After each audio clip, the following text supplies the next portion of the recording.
пересів з моторки на броньовик. Окупаційний голова Криму Сергій Аксьонов так і не поїхав з Керчі. Після вчорашнього запливу затопленими керченськими вулицями у супроводі МНСників Аксьонов інспектує місто у броньовику Нацгвардії разом з очільником окупаційної адміністрації Керчі Сергієм Бороздіним. Той доповідає про звитяжну боротьбу з наслідками повені. Что можно здесь делать для отвода, скажите? Отводы сейчас мы будем, у нас забила здесь еще ливневка, мы ее прочистили вчера, она пошла, и поломали борта речкой.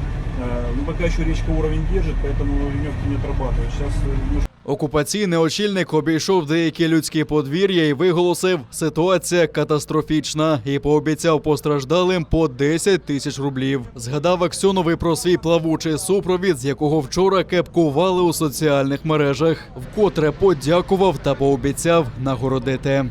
Самое малое, что могут сделать органы власти, это слова благодарности, как говорится, сказать, и отметить государственными наградами. Здесь никаких проблем не будет, то есть поощрим здесь всех, никому ограничений нет, включая пловцов, которые нас вчера там Крым продвигали, то есть как бы вперед. Молодцы МЧС, видите, как, то есть как бы двигались уверенно, кроль был хороший. А керчани поки оглядають своє пошкоджене майно. Автівки, які вчора тонули у брудній воді, ремонтуватимуть власним коштом, бо страхові компанії відмовляються відшкодовувати збитки. Кажуть, треба мати каско. На помощь! Я могу взять.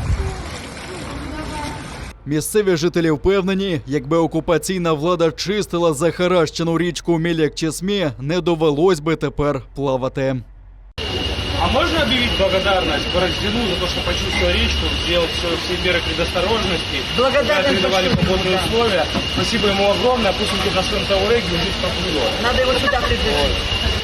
Вообще, речка кончилась. Спасибо ему огромное. А сколько там деревья растут, там заросли, там свалку уже устроили в эту речку. Никогда при Осадчем такого не было.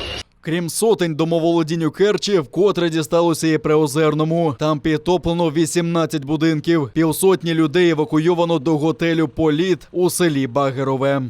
Владислав Стужук, Заман, АТР.